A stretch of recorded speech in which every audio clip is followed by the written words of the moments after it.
Good morning to you and happy Friday. The time is 6:42 and it is ridiculously cold out. Yeah, if you're still trying to figure out what to wear, you don't need any more to know than it's 7 degrees outside and you need to have hats, gloves, and everything else with your coats. And Sarah, what else? Well, scarf's not a bad idea either. Honestly, you just want to cover every piece of bare skin that you possibly can, especially if you have plans to stay outside for longer than 15 minutes, because boy, is it cold outside. That's no joke. We're starting to see the clouds move in as well across the entire area. This is a live look over Mason City. Still seeing a chance for the flurries across the entire viewing area. That includes Mason City, although things will be drying out. We'll be keeping with the cloud cover, though. Let's zoom in over to southern Minnesota, over US 52.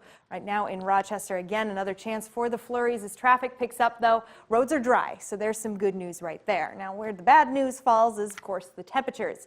Very cold across the entire board. We're seeing 7 in Rochester, 5 in Preston, a couple double digits as we reach into the 10-degree mark. Forest City, though, not bad at 16, but still very cold regardless. Now the winds coming in almost directly from the south, not strong by any stretch, but enough to cool us down immensely. It feels like 5 below on the bare skin in both Rochester and Preston, a solid 0 in Owatonna, 1 Albert Lee Austin, 7 Forest City. We're still seeing double digits in Charles City. Now I'm happy to say that things will be warming up as we carry on through the day, as they usually do, but the wind chills not getting much warmer than the single digits. So it's going to be cold no matter where you are today across the upper Midwest.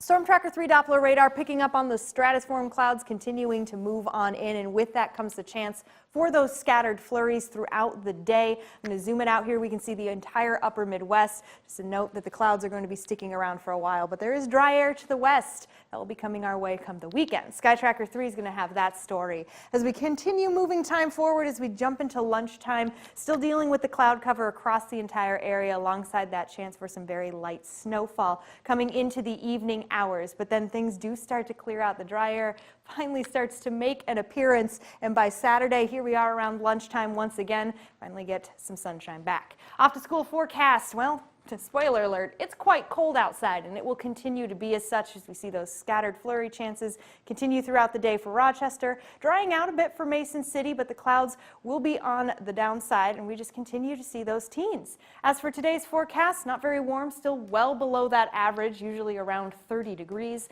And the 7-day forecast now, where the weekend is always in view, does show a nice rebound. We're going back into the low 30s as we approach the next work week, get to enjoy some sunshine for the weekend, so there is plenty of good news where there is the bad news, but just keep in mind, very cold today. We see that chance for some flurries. Don't stay outside any longer than you have to today. Exactly, yeah. And you knew you grew up in the Midwest when you think 30 is warm, so I just have to giggle about that. Thank you, Sarah. Well, today is